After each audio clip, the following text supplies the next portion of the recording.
Football বিশ্বকাপের শেষ ১৬ লড়াইয়ে কলম্বিয়াকে টাই ব্রেকারে হারিয়ে ৭২ বছর পর কোয়ার্টার ফাইনাল নিশ্চিত করল সুইজারল্যান্ড।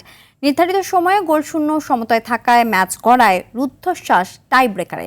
সেখানে ৪-৩ ব্যবধানে জয় তুলে নিয়ে মাঠ ছাড়ে মুরাদ ইয়াকিনের শিষ্যরা। বিস্তারিত জানাচ্ছেন কাজী মাহিম হাসান।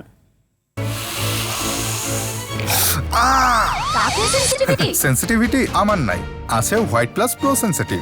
দাঁতের সেন্সিটিভিটি হলে খান মন খুলে। মাঠের লড়াইয়ে নামার আগে কাগজে কলমে ফেভারিট ছিল কলম্বিয়ায়। কানাডার বিসি প্লেস স্টেডিয়ামে ১৫টি আক্রমণ চালায় নেস্টার লরেঞ্জের শিষ্যরা। তবে তারপরও শেষ হাসিটা হেসেছে সুইজারল্যান্ডই। ম্যাচের শুরু থেকেই আক্রমণের পসরা সাজাতে থাকে দুই দল। ২১ মিনিটে গোলের সুযোগ পায় কলম্বিয়া, তবে সেই শট নস্যাৎ করে দেন সুইস কিপার গ্রেগর কোবেল। এরপর একের পর এক সুযোগ মিসে জালের দেখা পায়নি কেউই, ফলে গোল শূন্যভাবেই শেষ হয় প্রথমার্ধ।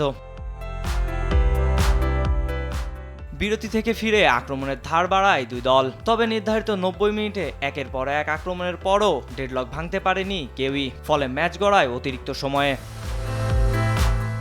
অতিরিক্ত সময়ে জন লুমিনির হেড বারে লেগে ফিরলে হতাশা বাড়ে লাতিন শিবিরে। এরপর দু দলেরই একটি করে শট রুখে দেন দুই গোলরক্ষক। অবশেষে অতিরিক্ত সময়ে কোনো গোল না হওয়ায় ম্যাচ গড়ায় ভাগ্য নির্ধারণী পেনাল্টি শুটআউটে।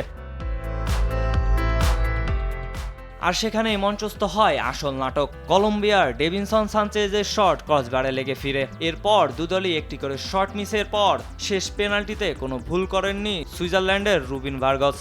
ঠান্ডা মাথায় বল জালে জড়ালে ৪-৩ ব্যবধানের মহাকাব্যিক জয় নিশ্চিত হয় সুইজারল্যান্ডের। আর তাতেই ১৯৫৪ সালের পর বিশ্বকাপের কোয়ার্টার ফাইনালের টিকিট কাটল সুইসরা। কাজী মাহিম হাসান, RTV।